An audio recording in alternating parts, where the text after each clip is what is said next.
ফাইল্লাম তাফআলু ওয়া লান তাফআলু ফাত্তাকুন নার আল্লাতী ওয়াকুদুহা আন-নাস ওয়াল হিজারা উইদ্দাত লিল কাফিরিন। কিন্তু সে যদি না পারো আর কখনো তা তোমরা পারবে না, সেক্ষেত্রে সত্য তোমাদের নিকট স্পষ্ট হয়ে যাবে। কাজেই ওই আগুন থেকে বাঁচো, যার জ্বালানি মানুষ এবং পাথর, যাকে অবিশ্বাসীদের জন্য প্রস্তুত রাখা হয়েছে। যদি কোরআন অনুযায়ী সূরা রচনা করতে না পারো আর কখনো তোমরা পারবে না, এমন না যে সম্ভাবনা আছে পারতে পারো না, কোনো সম্ভাবনা নাই, সেই ক্ষেত্রে জাহান্নামকে ভয় করো এবং ঈমান আনো।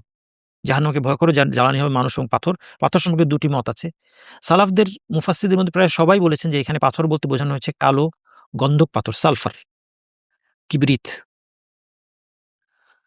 ইবনু আতিয়া বলেন, আ তার তাফসীরের মধ্যে বলেন যে গন্ধককে জ্বালানি হিসেবে কেন ব্যবহার করা হলো জাহান্নামে? এর ৫ টি কারণ তিনি উল্লেখ করেছেন, যার কারণে এই সালফার ব্যবহার কারণে, সালফারকে জ্বালানি বানানোর কারণে জাহান্নামের শাস্তি খুব কঠোর হবে। ১, সালফার দ্রুত প্রজ্বলিত হয়। ২, এর তীব্র দুর্গন্ধ আছে।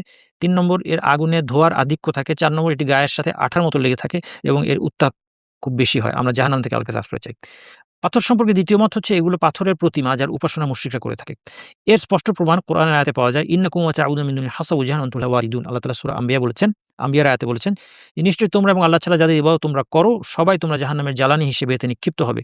তোমরা সেখানে প্রবেশ করবে।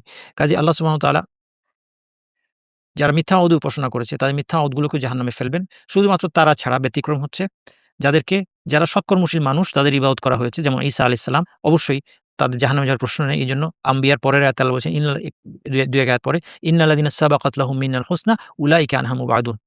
যাদের ব্যাপারে সত্যের সুন্দর প্রতিশ্রুতি রয়েছে, যাদের ব্যাপারে সুন্দর পুরস্কার অর্থাৎ জান্নাতের প্রতিশ্রুতি রয়েছে, উলাইকা আনহা মুবআদুন, তারা জাহান্নাম থেকে দূরে থাকবে। তার মানে এছাড়া যে সমস্ত মিথ্যা মাবুদ, পাথরের মূর্তি, এগুলো জাহান্নামে যাবে, জাহান্নামের জ্বালানি হবে। এর সুস্পষ্ট প্রমাণ আ এই আয়াতটি। কাজেই ২ টা মতই সঠিক হতে কোনো বাধা নাই।